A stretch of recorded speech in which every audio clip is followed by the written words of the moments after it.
The story of Zepto is a fascinating one.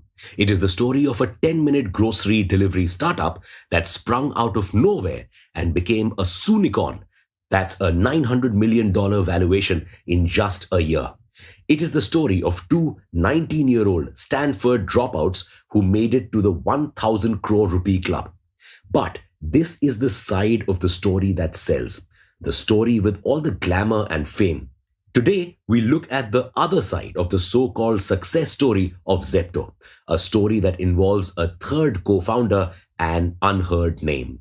Sit tight and read on. Welcome back to Revolution Read On, a daily podcast where we break down one story from the world of business and finance. It all started before Zepto became Zepto. Zepto was originally Kirana Cart, a B2B2C logistics company digitizing kiranas by allowing customers to place orders through its app. Kirana Cart got selected by Y Combinator, that's YC, in November 2020. Enter Ansh Nanda, the allegedly third co-founder. Nanda had sent an application to YC for his own startup. To prepare for his interview, he contacted other founders that were selected by YC in the past. That's how he came across Palicha and Vohra. But Nanda's application was rejected in 2020. He did not give up. He prepared for a second attempt and contacted the two boys again. Now, Palicha and Vohra saw an opportunity here. They discouraged Nanda from applying again and instead offered him to join Kirana Cart. What would Nanda get in return? 20% stake and the title of co-founder. He agreed. He signed an informal contract with these terms on January 16, 2021. The contract would make Nanda co-founder if Nanda continued with the company after March 10, 2021. In this time period of Jan to March, Nanda gave all he had. He claims that he handled the entire tech and product development. He even set up meetings for Kirana Cart with Nature's Basket. As the March deadline approached, the company became better. It had better features, better connections, and better investment potential. This is when things drastically changed. Kirana Cart was approached by Nexus Venture Partners. Nexus wanted a 20% stake in the company for a $60 million investment at a time when the startup was only making 14 lakh rupees per month with 300 orders per day. But apparently, this investment came at the cost of Nanda's equity. Nanda claims that weeks after the offer came, the VC and the two 19-year-old founders no longer wanted him as a co-founder. They wanted to keep him only as an employee without any equity. To ensure that he would comply, he was threatened and forced to sign documents claiming he was giving up his equity. In August 2021, Nanda filed an FIR against Adit Walicha, Kaivalya Vohra, and some other VCs. The timing was right. Kirana Cart had become Zepto. Nexus was ready to publicly invest. The FIR shook the deal. Both sides hired expensive lawyers and took the matter to court. Zepto's team even had Kapil Sibal as a lawyer.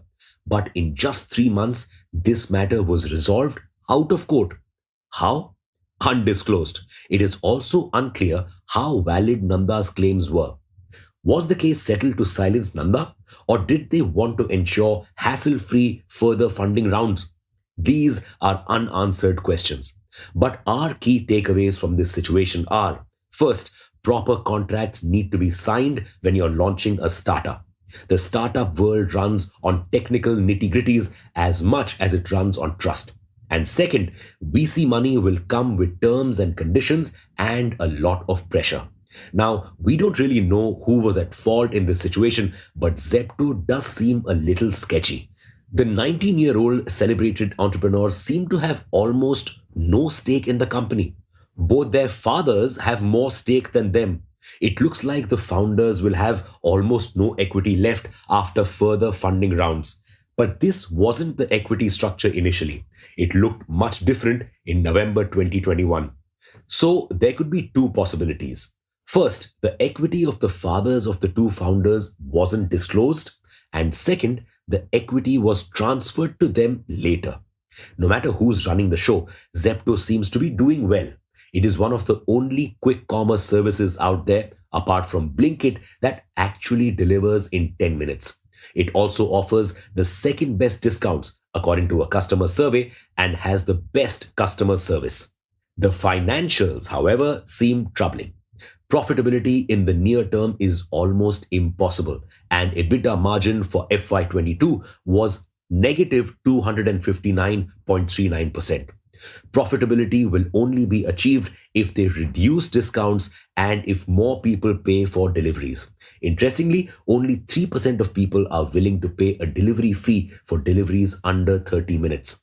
Is Zepto's business model even sustainable in the long run? More importantly, do the founders have what it takes to thrive in the startup world, or are they here just for fame and name? This brings to light a dark reality of the startup world. Story sells, and in some cases, story can also missell. Why did YC back them initially if they had no tech experience, as claimed by Nanda? Were they also impressed just by the story? Are these founders just puppets for someone else with deep pockets running the show? Thank you for listening to this episode. We'll be back with more tomorrow. Until then, read on.